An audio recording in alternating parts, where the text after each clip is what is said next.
When was the last time you put on the Rolling Stones' first album? If there was ever a good time to put it on, why not right now? Originally released on April 19th, 1964, the Rolling Stones released their debut album 60 years ago this month.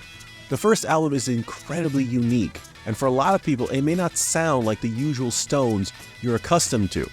There are no big classic open G kind of big songs on this album. In fact, it's kind of a covers album, but nevertheless, the Stones' fingerprints are all over this album. From the cover alone, that is quite a statement. Look at this cover. From the get-go, you know that this is not like any other band. These guys are in the shadows, and there's a mystery around the band and intrigue, not at all like a lot of bands during this time, which were very bright and in your face and, happy. You knew something was different with the Stones, and that cover is absolutely badass and pretty bold for a debut album when you're being introduced, formally for the first time in this way. So I thought it was a very bold choice, and I think the album cover works extremely well. What kind of makes these early albums kind of confusing is that there were often two versions of each album. There was a UK version and a US album. And this debut album, there are two versions of this one. The Rolling Stones, as it was labeled for the UK release, and also England's newest hit makers for the US release. The US version has Not Fade Away kicking off the album, which was a big single for the Stones, while the UK version kicks off with the song Route 66.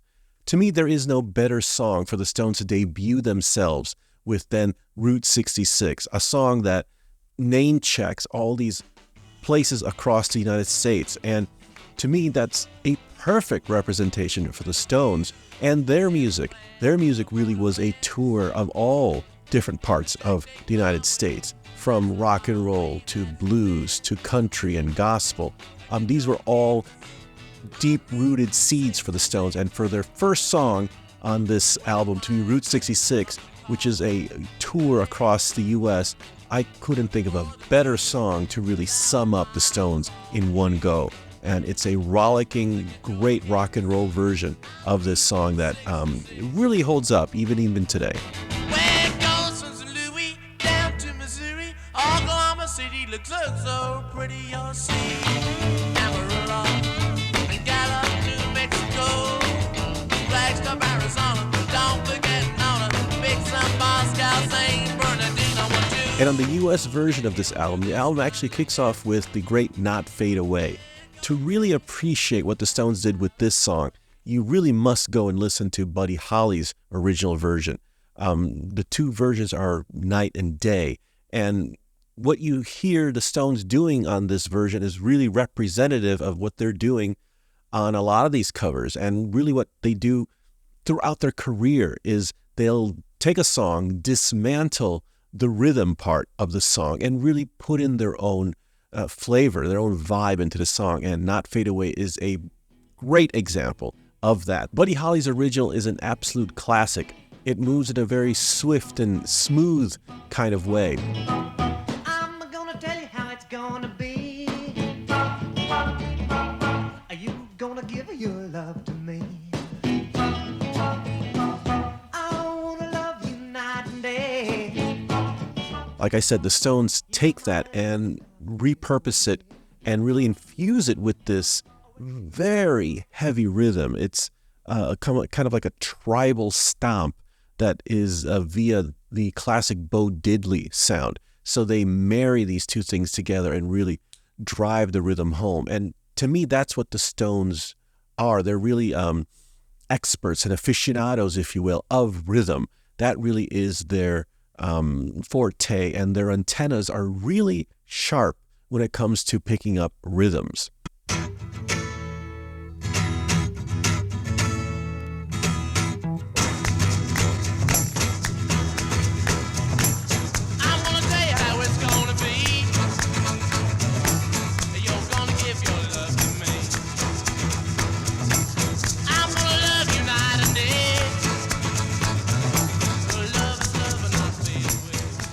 And that's what's so magical about this album, is that the Stones are taking these songs and redefining them for their needs. And that's why it's kind of special to go and listen to these original songs and compare them to the Stones versions. Songs like I Just Want to Make Love to You, or Route 66, or Carol, for example. The way the Stones are slowing down or speeding up or amping up some of these versions, it's really telling, and it really sums up the Stones in a very succinct way. And that's really what's amazing to hear on this album, is that the Stones' sense of rhythm is completely intact and super laser focused, even in these early stages.